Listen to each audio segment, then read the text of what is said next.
നമസ്കാരം. ബാദുഷ നിർമ്മിച്ച ഇപ്പോൾ റിലീസ് ചെയ്യാനുള്ള റേച്ചലിലാണ് മലയാള സിനിമയിലെ പല നടീനടന്മാരുടെയും ടെക്നീഷ്യന്മാരുടെയും നിലനിൽപ്പ് എന്ന് പറഞ്ഞാൽ അതിശയോക്തിയില്ല. ഈ പടം ഓടിയാൽ വാങ്ങിയവരുടെയൊക്കെ കടം തീർത്തെടുക്കാനാവും ബാദുഷയ്ക്ക്. റേച്ചൽ വീണാൽ ബാദുഷ എന്ന സിനിമാക്കാരൻ്റെ നിലനിൽപ്പ് അവതാളത്തിലും ആകാം എന്നാണ് മുൻകൂട്ടി തന്നെ ഞാൻ പറയുന്നത്. കാരണം വലിയ താരങ്ങളൊന്നുമില്ല. ഹണി റോസൊക്കെയാണ് അഭിനയിച്ചിരിക്കുന്നത്. പക്ഷേ അതിൽ ഹണി റോസിൻ്റെ റേച്ചൽ എന്ന ക്യാരക്ടറിനെ കുറിച്ച് എന്നോട് പലരും പറഞ്ഞത് അടുത്ത വർഷത്തെ സംസ്ഥാന അവാർഡ് വരെ നേടാം, അത്രയും ശക്തമായ വേഷമെന്നാണ് പറഞ്ഞത്. ഇറച്ചി കച്ചവടക്കാരി എന്തുവാണ്, ഇറച്ചി വെട്ടുകാരി. അപ്പോൾ ആ പടം ഇപ്പം പെട്ടിയിലിരിക്കുകയാണ് കുറേ കാലമായിട്ട്, പൈസ ഇല്ലാതെ. കാശ് കൊടുക്കാനുള്ളവരോടൊക്കെ ബാദുക്ക പറഞ്ഞിരിക്കുന്നത് റേച്ചലൊന്ന് ഇറങ്ങിക്കോട്ടെ, ഒന്ന് ശ്രമിക്കും എന്നാണ് പറഞ്ഞിരിക്കുന്നത്. എന്നോട് തന്നെ പലരും പറഞ്ഞു. ഞാൻ ആ പ്രതീക്ഷയിലിരിക്കുകയാണെന്ന്. ഈ പടം ഓടിയാൽ പൈസ കിട്ടും. പടം ഓടിയില്ലെങ്കിൽ ഈ കടം കൊടുക്കാനുള്ളവരെല്ലാവരും കൂടെ വളഞ്ഞിട്ട് കൊത്തും ബാദുഷയെ. കണിച്ചക്കാരനായ, കർക്കശക്കാരനായ, സിനിമ എന്തെന്ന് പഠിച്ച, സിനിമാക്കാർക്ക് പറ്റിക്കാൻ നിന്നു കൊടുക്കാത്ത ഒരു നിർമ്മാതാവ് മലയാള സിനിമയിലുണ്ടായിരുന്നു. ആദ്യകാലത്ത് അദ്ദേഹത്തെ അറിയപ്പെട്ടിരുന്നത് ജഗൻ അപ്പച്ചൻ എന്നായിരുന്നു. പിന്നെ അദ്ദേഹം സാഗ പിക്ചേഴ്സ് തുടങ്ങിയപ്പോൾ സാഗ അപ്പച്ചൻ എന്നായി വിളിക്കുന്നവർ. ഒരുപാട് അപ്പച്ചന്മാരുണ്ടല്ലോ ഇവിടെ. വാളക്കുഴി അത് ഔസേപ്പച്ചനാണ്. സർഗചിത്ര അപ്പച്ചനുണ്ട്, നവോദയ അപ്പച്ചനുണ്ട്, പുന്നപ്പറ അപ്പച്ചനുണ്ട്. ഇങ്ങനെ അപ്പച്ചന്മാരും ഔസേപ്പന്മാരും ഒക്കെ ഒരുപാടുണ്ടല്ലോ. ഇദ്ദേഹത്തെ അറിയപ്പെടുന്നത് സാഗ പിക്ചേഴ്സിൻ്റെ അപ്പച്ചൻ, സാഗ അപ്പച്ചൻ എന്നാണ്. അപ്പച്ചൻ സിനിമയിൽ വന്നിട്ട് 46 വർഷമാകുന്നു. അദ്ദേഹം ആദ്യം നിർമ്മിച്ചത് 1986-ലാണ്. 1980-ലാണ് ഭരതൻ സംവിധാനം ചെയ്ത മനോഹരമായ സിനിമയായിരുന്നു ജോൺ പോൾ എഴുതിയ ചാമരം. പ്രതാപൊത്തന് മനോഹരമായ, സെറീനവാഹവും മനോഹരമായി അഭിനയിച്ച MG രാധാകൃഷ്ണൻ്റെ സംഗീത സംവിധാനത്തിൽ ബിച്ചു പൂച്ചൽ ഖാദർ എഴുതിയ മനോഹരമായ ഗാനങ്ങളുള്ള നല്ലൊരു പ്രണയ ചിത്രമായിരുന്നു. വലിയ വിജയമായി. പിന്നാലെ അദ്ദേഹം രക്തവും, ചക്കരവുമ്മയും, യോദ്ധയും, പഞ്ചാബി ഹൗസും ഒക്കെ അടക്കം 18ഓളം സിനിമകൾ നിർമ്മിച്ചു. അതിൽ ഈ ഏറ്റവും ലാഭം കിട്ടിയ സിനിമകളിൽ ഒന്ന് രണ്ടെണ്ണമാണല്ലോ യോദ്ധയും പഞ്ചാബി ഹൗസും ഒക്കെ. പഞ്ചാബി ഹൗസ് എടുത്തതോടുകൂടി അദ്ദേഹം നിർമ്മാണം അങ്ങ് നിർത്തി. ഇനി സ്വരം നന്നായിരിക്കുമ്പോൾ പാട്ട് നിർത്തണം എന്ന് പറഞ്ഞ പോലെ അദ്ദേഹം അതങ്ങ് നിർത്തി. പക്ഷേ മനസ്സിലാക്കേണ്ട ഒരു കാര്യം എന്താണെന്ന് ചോദിച്ചാൽ 18 സിനിമകൾ സാഗ അപ്പച്ചൻ നിർമ്മിച്ചിട്ട് 18 സിനിമയും ലാഭമായിരുന്നു എന്നുള്ളതാണ്. ഒരു സിനിമയും അപ്പച്ചന് നഷ്ടം വരുത്തിയിട്ടില്ല. മറ്റൊരു നിർമ്മാതാവിനും അപ്പച്ചൻ്റെ വിജയം അവകാശപ്പെടാനും ആവില്ല. ഏത് നിർമ്മാതാവിനും എടുത്തു നോക്കും. ഇപ്പോൾ തുടരുമെടുത്ത കോടികൾ എണ്ണിയാൽ തീരാത്ത വരുമാനം ഉണ്ടാക്കുന്ന രഞ്ജിത്ത് എത്ര സിനിമ എടുത്തു, ഏതൊക്കെ പൊളിഞ്ഞു. സുരേഷ് കുമാർ എത്ര സിനിമകൾ, 6-ാം തമ്പുരാൻ അടക്കം എത്ര സിനിമകൾ ഓടി, എത്ര സിനിമകൾ പൊളിഞ്ഞു. ഇങ്ങനെ നോക്കിയാൽ വിജയിച്ചവരുടെ പിന്നിൽ തന്നെ പൊളിഞ്ഞ ഒരുപാട് സിനിമകളുണ്ട്. ഒരു അവകാശവാദവും സാഗ അപ്പച്ചനില്ല. അതേ ഒരു നല്ല ഇൻ്റർവ്യൂ പോലും കൊടുത്തിട്ടില്ല എന്നുള്ളതാണ് സത്യം. എല്ലാവരോടും നന്നായി പെരുമാറുന്ന, തൻ്റെ സിനിമയെ മാത്രം ശ്രദ്ധിക്കുന്ന മനുഷ്യൻ്റെ വിജയത്തിൽ ഒരു പ്രധാന ഘടകം എന്ത് എന്ന് എന്നോട് ചോദിച്ചാൽ, തന്നേക്കാൾ വിശ്വസ്തനായ, തന്നേക്കാൾ തൻ്റെ സിനിമയെ ശ്രദ്ധിക്കുന്ന ഒരാളെ തൻ്റെ സിനിമകളെ ഏൽപ്പിച്ചു എന്നുള്ളതാണ്. അതാരെന്നറിയോ? അന്ന് കൺട്രോളറൊന്നുമില്ല. പ്രൊഡക്ഷൻ എക്സിക്യൂട്ടീവ് ഷൺമുഖണ്ണൻ, KR ഷൺമുഖം എന്ന് പറഞ്ഞ മനുഷ്യനെയാണ് ഇദ്ദേഹം നിർമ്മാണമെല്ലാം ഏൽപ്പിച്ചത്. ഇരുവരും കൂടി വിജയങ്ങൾ കൊയ്തെടുത്തു. 10 ലക്ഷം ചിലവ് വരുന്നിടത്ത് 9.5 ലക്ഷത്തിൽ ആ കാര്യം തീർത്തെടുക്കും ഷൺമുഖണ്ണൻ. സാഗ അപ്പച്ചൻ നമ്മുടെ ജയരാജിനെ കൊണ്ട് സോപാനം എടുക്കാൻ തീരുമാനിച്ചു.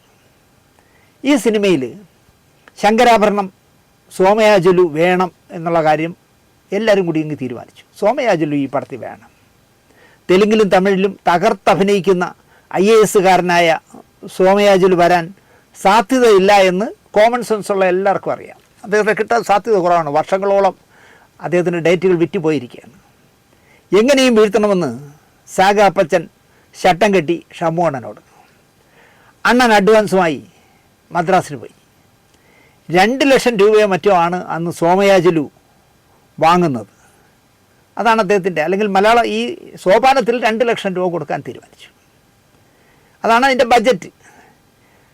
അല്ല 2 ലക്ഷം ഒന്നും കൊണ്ട് വരാൻ പറ്റില്ല, എനിക്ക് തെലുങ്കിലും തമിഴിലും ഡേറ്റൊക്കെ ഉള്ളതല്ലേ, ഞാൻ വരുന്നില്ല എന്ന് അയാൾ കടുംപിടുത്തം പിടിച്ചാൽ 3 ആയാലും വിടണ്ട എന്നാണ് ഷമ്മോണ്ണം കൊടുത്ത നിർദ്ദേശം. അങ്ങനെ ഷമ്മോണ്ണനല്ല, സാഗ അപ്പച്ചൻ ഷമ്മോണ്ണന് കൊടുത്ത നിർദ്ദേശം. ഷമ്മോണ്ണൻ സോമയാജുലുവിനെ വീട്ടിൽ പോയി കണ്ടു, ആഗമന ഉദ്ദേശം പറഞ്ഞു, ചെയ്യാൻ പോകുന്ന സിനിമയുടെ കഥ പറഞ്ഞു, സംവിധായകൻ ജയരാജനെ കുറിച്ച് വിശദമായി പറഞ്ഞു, നിർമ്മാതാവ് സാഗ അപ്പച്ചനെ കുറിച്ചും പറഞ്ഞു. സമ്മതം, അഡ്വാൻസും കൊടുത്ത് ഷമ്മോണ്ണം മടങ്ങി.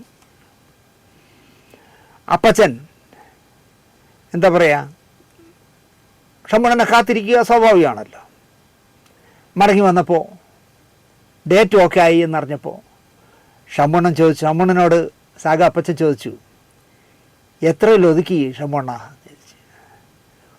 1.35 ഒതുക്കിയെന്ന് ഷമ്മോണ്ണൻ. 1,35,000 രൂപ ഒതുക്കി. 2 ലക്ഷം രൂപ ബജറ്റ് ഇട്ടു, 3 ചോദിച്ചാലും കൊടുത്തേരെ എന്നാണ് പറഞ്ഞത്. പക്ഷേ ഷമ്മോണ്ണൻ പോയി 1,35,000 രൂപയ്ക്ക് സോമയാജുലിനെ ഒതുക്കി. ഇത്തരം കൺട്രോളർമാർ ഇപ്പോഴില്ല. 75 വാങ്ങുന്നതിന് 1 തരാമെന്ന് പറയുന്ന നിർമ്മാതാവിനോട് 2 പറയുന്ന എക്സിക്യൂട്ടീവുമാരൊക്കെയാണ്, അല്ലെങ്കിൽ കൺട്രോളർമാരൊക്കെയാണ് മലയാള സിനിമയെ ഇപ്പോൾ ഭരിക്കുന്നത്. അതാണ് മലയാള സിനിമയുടെ വർത്തമാനകാല മലയാള സിനിമയുടെ ദൗർഭാഗ്യം എന്ന് പറയാം. സാഗ അപ്പച്ചനെ പോലുള്ള നിർമ്മാതാക്കളും ഇപ്പോഴില്ലല്ലോ. എന്നോട് ഷൺമുഖണ്ണൻ സോമയാജലിനെ കാണാൻ പോയ കഥ പറഞ്ഞത് സാക്ഷാൽ ജഗൻ അപ്പച്ചൻ തന്നെയാണ്. അദ്ദേഹമാണ്, അപ്പച്ചൻ സാറാണ് എന്നോട് ഒരു ദിവസം പറഞ്ഞത്, മോനെ, എല്ലാവരും മോനെ എന്ന് വിളിക്കും, മോനെ, ഷമ്മോണ്ണനെ വിശ്വസിച്ച് ഞാൻ അയച്ചു, ഒരു 2 ലക്ഷം രൂപയിൽ ഒതുക്കാൻ പറഞ്ഞു. അയാൾ 2 ഒതുങ്ങിയില്ലെങ്കിൽ 3 വേണമെങ്കിലും കൊടുക്കാൻ പറഞ്ഞു. നമുക്ക് അയാൾ വേണം ഈ പടത്തിന്, ഒരു സംഗീത ഭാഗവതരാണല്ലോ. ഷമ്മോണ്ണൻ പോയി 1.35 ഒതുക്കിയ കഥ എന്നോട് പറഞ്ഞത് സാഗ അപ്പച്ചൻ സാറാണ്. എന്ന് മാത്രമല്ല, സിനിമയിൽ നിന്ന് പെട്ടെന്ന് ഷമ്മോണ്ണൻ പുറത്തായല്ലോ. അവിടെയാണ് മലയാള സിനിമ തൊലഞ്ഞത്. മലയാള സിനിമ താരങ്ങൾക്ക് ഒരു പണിയും ചെയ്യാൻ പറ്റില്ല, വരച്ച വരെ നിർത്തി ഷമ്മോണ്ണൻ വർക്ക് ചെയ്യിക്കുമായിരുന്നു. ഏതോ ഒരു സെറ്റിൽ നിന്ന് സാഗ അപ്പച്ചൻ്റെ സെറ്റിലേക്കാണെന്ന് തോന്നുന്നു, ചക്കരൂമ്മയുടെ ഏതോ ഒരു സെറ്റിലേക്ക് പറഞ്ഞ ദിവസം മമ്മൂട്ടി വന്നില്ല. ഷമ്മോണ്ണൻ ഒരു അംബാസഡർ കാർ കയറി നേരെ ലൊക്കേഷനിൽ ചെന്ന് ആ മമ്മൂട്ടി അഭിനയിച്ചുകൊണ്ടിരിക്കുന്ന സെറ്റിൽ അവിടെ ചെന്നിറങ്ങിയിട്ട് അദ്ദേഹം ഒന്ന് മൂരിയിട്ട് മുണ്ടൊന്ന് മുറുക്കി ഉടുത്തു, ചിരിച്ചുകൊണ്ട് മുറുക്കി ഉടുത്ത് മമ്മൂട്ടിയുടെ മുന്നിലേക്ക് ചെന്നു. ആ സെറ്റിലെ മേക്കപ്പ് അഴിക്കാതെ മമ്മൂട്ടി ഒരക്ഷരം പറയാതെ വന്ന് കാറ് കയറി അപ്പം ഷമ്മോണ്ണൻ കൊണ്ട് പോവുകയും ചെയ്തു. പക്ഷേ താരങ്ങൾക്ക് അപ്രമാദിത്വം വരുന്ന ഒരു കാലഘട്ടം മലയാള സിനിമയിലേക്ക് പതിയെ വന്നു തുടങ്ങിയ കാലത്ത്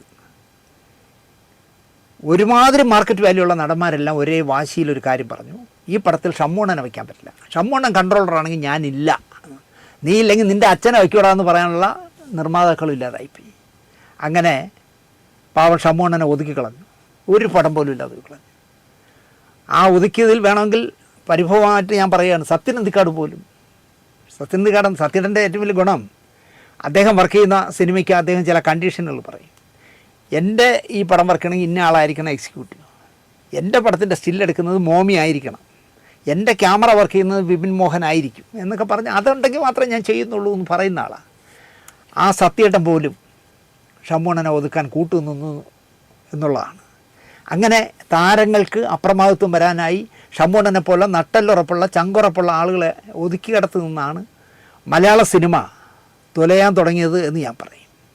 കുറച്ച് നാൾ മുമ്പ് ഹരീഷ് കണാരൻ കുറച്ച് കാര്യങ്ങൾ പറഞ്ഞപ്പോൾ വിശദമായി ബാദുഷയെ പറ്റി പറഞ്ഞതിനാൽ ഇപ്പോൾ ബാദുഷയും ബാദുഷയുടെ മകളുമൊക്കെ ന്യായീകരണമായി വന്നപ്പോൾ കണ്ടതായി കാണിക്കണ്ട എന്നാണ് ഞാൻ കരുതിയത്. എന്നെ ഒരു ദിവസം എന്തോ ഞാൻ ബാദുഷയെക്കുറിച്ച് പറഞ്ഞപ്പോൾ 2 വർഷം മുമ്പ് ഞാൻ പറഞ്ഞു ഈ ബാദുഷയെ സൂക്ഷിക്കണമെന്ന്. എൻ്റെ വളരെ അടുപ്പമുള്ള ആളാണ്. പക്ഷേ ഞാൻ പറഞ്ഞു നമ്മൾ ഈ പ്രോഗ്രാമിൽ വെള്ളം ചേർക്കില്ല, അതിന് ആർക്ക് എന്നെ ഇഷ്ടപ്പെട്ടാലും ഇഷ്ടപ്പെട്ടില്ലെങ്കിലും. നമ്മൾ ഗുരുനാഥൻ തന്നെ മരിക്കുന്നതിന് മുമ്പ് എനിക്കിട്ട് പണിഞ്ഞ കഥയുണ്ടല്ലോ, അതൊക്കെ ഇതാണ് കേസ്. നമ്മൾ പറയാനുള്ള സത്യസന്ധമായി പറയും. ഞാൻ അങ്ങനെ പറഞ്ഞപ്പോൾ ബാദുഷ എന്നെ വിളിച്ചു, ദിനേശേട്ടാ നിങ്ങൾക്ക് എന്തെങ്കിലും എന്നെപ്പറ്റി പറയാനുണ്ടെങ്കിൽ ആദ്യം എന്നോട് ചോദിക്കണ്ടേ ദിനേശേട്ടാ. ഞാൻ പറഞ്ഞ എങ്ങനെ നീ ഇന്ന പോകൃത്തനം കാണിച്ചു എന്ന് എന്നോട് ചോദിക്കണേ ഇതിന്, പിന്നെ എനിക്ക് പ്രോഗ്രാം ചെയ്യാൻ ഒക്കില്ല, കാരണം നീ നിൻ്റെ ന്യായം പറയും. അപ്പം ഞാൻ വിചാരിക്കും ഇനി ഇത് ചെയ്യണ്ട എന്ന് വിചാരിക്കും. അങ്ങനെ അതുകൊണ്ട് തന്നെ ബാദുഷയായിട്ടുള്ള ബന്ധം എവിടെയോ നശിച്ചു പോയിരിക്കാം. അദ്ദേഹം തന്നെ എവിടെ ഒരു ഇൻ്റർവ്യൂവിൽ പറയുകയും ചെയ്തു, ഒരു പടം ചെയ്തിട്ട് പിന്നെ പടമൊന്നും കിട്ടാത്ത ഈ ദിനേശ് എന്ന് പറഞ്ഞ ആളെ അയാൾ പറയുന്നതെന്ന് ഞാൻ കാര്യമായിട്ട് എടുക്കുന്നില്ല. ഞാൻ 2 വർഷം മുമ്പ് മലയാള സിനിമയ്ക്ക് പിടിച്ച ഒരു ക്യാൻസറാണ് ഈ ബാദുഷ ചെയ്തുകൊണ്ടിരിക്കുന്നതെന്ന് പറഞ്ഞു. ആ പറഞ്ഞതിൽ തന്നെയാണ് ഇപ്പോൾ എത്തി നിൽക്കുന്നത്.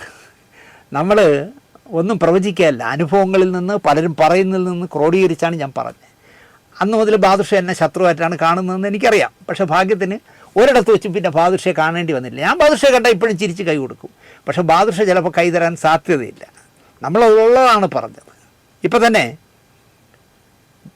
ഹരീഷ് കണാരൻ അയാൾക്ക് കൊടുക്കാനുള്ള 20 ലക്ഷം രൂപ ചോദിച്ചപ്പോൾ അയാളെ സിനിമയിൽ നിന്ന് ഔട്ടാക്കി എന്ന് പറഞ്ഞതിന് മറുപടിയുമായിട്ട് ബാദുഷയും ബാദുഷയുടെ മകളും അതിൻ്റെ വിശദീകരണവുമായി വന്നു. ഈ മകളും ഭാര്യയൊക്കെ എന്തിനെന്ന് ഇതിൽ വരണേ?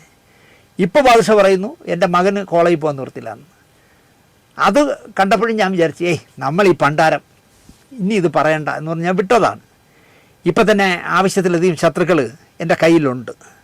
ഇനിയും ബാദുഷയെ വലിയ ശത്രുവാക്കണ്ട എന്ന് ഞാൻ കരുതി. പുത്തൻ പണവും വേറെ ചിലതും കൈവശമുള്ളതിനാൽ പുത്തൻ പണം വന്നു കയറുന്നവരുടെ ശത്രുവാകാതിരിക്കുന്നതാണ് നമുക്ക് നല്ലതെന്നും തോന്നി. എന്തിനാന്നേ എന്നെ തല്ലണ്ട അമ്മാവ, ഞാൻ നന്നാവില്ല എന്ന് ചിന്തിക്കുന്നവരെ പറ്റി വീണ്ടും വീണ്ടും പറയുന്നത് എന്ന് ഞാൻ ചിന്തിച്ചു. നന്നാവില്ല, പിന്നെ ഞാൻ എന്തിനെന്നേ വീണ്ടും വീണ്ടും പറയണേ? പക്ഷേ നമ്മുടെ പ്രേക്ഷകർ സമ്മതിക്കില്ല. ഒരു ഇഷ്യൂ സിനിമയിൽ വന്നാൽ അതിന് നമ്മുടെ കാഴ്ചപ്പാട് പറഞ്ഞിരിക്കണം എന്ന സ്ഥിതിയാണ് ഇപ്പോൾ സത്യത്തിൽ. ഈ വാർത്തയ്ക്ക് എന്താണ് നിങ്ങൾക്ക് പറയാനുള്ള മറുപടി? അത് നിങ്ങൾ പറയണം എന്ന് എന്നെ വിളിച്ച് പറയുമ്പോൾ എനിക്ക് പറയാതിരിക്കാനും വയ്യ. അതിനാണ് ഞാൻ സത്യം പറഞ്ഞത്, നമ്മുടെ പ്രേക്ഷകർക്കാണ് ഞാൻ മുഖ്യ സ്ഥാനം നൽകുന്നതും, അല്ലാതെ വ്യക്തിബന്ധങ്ങൾക്കല്ല. അയ്യോ ഈ പ്രേക്ഷകൻ പറഞ്ഞ് ഈ പ്രോഗ്രാം ഞാൻ ചെയ്താലേ എന്നോട് മറ്റോ പിണങ്ങൂല്ലേ എന്ന് ഞാൻ ചിന്തിക്കാറുമില്ല. പറയാൻ വിട്ടു, ഇടയ്ക്കിടയ്ക്ക് എന്നെ വിളിക്കുന്ന പുതിയ സിനിമയിലെ ചുരുക്കം പേരിലൊരാളാണ് ധർമ്മജൻ ബോൾഗാട്ടി. ഇടയ്ക്കിടയ്ക്ക് എന്നെ വിളിക്കും. അപ്പോൾ അന്നത്തെ ദിവസം പോക്കാണ്. കാരണം ഒരു മണിക്കൂറിലധികം കടന്നു പോകും. കാരണം ധർമ്മജൻ വിളിക്കുമ്പോൾ പലപ്പോഴും ധർമ്മജനായിരിക്കില്ല. അങ്ങനെയാണ് ധർമ്മജൻ സംസാരിക്കുന്നത്. രാഷ്ട്രീയം, സിനിമ, ആനുകാലികം ഒക്കെ ധർമ്മജൻ സംസാരിക്കും. ധർമ്മജൻ്റെ വ്യൂ പോയിൻറ്റിൽ ഞാൻ ധർമ്മജനോട് പരമാവധി തർക്കിക്കാറുമില്ല. കാരണം ധർമ്മജൻ കോൺഗ്രസ് സ്ഥാനാർത്ഥിയായിട്ട് കൈപ്പത്തി ചിഹ്നത്തിൽ മത്സരിച്ചതല്ലേ. അപ്പോൾ അയാൾക്ക് കോൺഗ്രസ്സുമായിട്ടുള്ളതല്ലേ സംസാരിക്കാൻ പറ്റും. അങ്ങനെയല്ല കേട്ടോ, തൻ്റെ ആ സതീശൻ എന്ന് പറഞ്ഞ വിഡ്ഢി കാണിക്കുന്നത് ശരിയല്ല എന്നൊന്നും ഞാൻ പറയാൻ പോകില്ല. ധർമ്മജൻ എന്ത് പറയോ അതെല്ലാം ഞാൻ കേൾക്കും. ഇടയ്ക്ക് വിളിച്ചപ്പോൾ ഹരീഷ് കണാരൻ്റെ വിഷയം കടന്നു വന്നു. ഹരീഷിനെ മാത്രമല്ല എന്നെയും പൈസ വാങ്ങിച്ച് പറ്റിച്ചെന്ന് ഹരീഷ് പരസ്യമാക്കേണ്ട വല്ല കാര്യമുണ്ടോ എന്ന് ഹരീഷിനോട് ചോദിക്കാനുള്ള ചോദ്യം എന്നോട് ചോദിച്ചു ധർമ്മജൻ. ഹരീഷ് വിഷമം വന്നവൻ പറഞ്ഞു, എന്നെ മാത്രമല്ല പറ്റിച്ചത്, എൻ്റെ സുഹൃത്തായ ധർമ്മജനെയും പറ്റിച്ചു. അങ്ങനെ ചോദിക്കേണ്ട കാര്യം ഞാൻ എൻ്റെ നിന്ന് കടം വാങ്ങിച്ചെങ്കിൽ അത് ഞാനല്ലേ പറയാൻ, എന്തിനാണ് ഹരീഷ് ചോദിച്ചതെന്നൊക്കെ പറഞ്ഞു കുറേ എന്നോട് അടത്തിട്ടു ധർമ്മജൻ. ഞാനും ബാദുഷയും കുടുംബ സുഹൃത്തുക്കളാണ്. സിനിമയില്ലെങ്കിൽ ഞങ്ങൾ ഫാമിലിയായിട്ട് കുടുംബസമേതം ടൂറൊക്കെ പോവും. അത്രയും ബന്ധമായതിനാൽ ചിലപ്പോൾ എൻ്റെ നിന്ന് കാശ് വാങ്ങിയിരിക്കാം, അത് മടക്കി തന്നില്ലായിരിക്കാം. അത് ഹരീഷ് കണാരൻ പരസ്യമാക്കിയത് എന്തിനെന്നാണ് ധർമ്മജ എന്നോട് ചോദിച്ചത്. ന്യായമായ ചോദ്യമാണ്. അല്ല ധർമ്മജ, ഒരു സംശയം ചോദിക്കട്ടെ? നിങ്ങൾ ചോദിക്കുക. ദിനേശ് ഏട്ടന് എന്നോട് എന്തും ചോദിക്കാം, ചോദിക്കുക. അത്രയും സ്വാതന്ത്ര്യമുണ്ട് എനിക്ക് ധർമ്മജനോട്.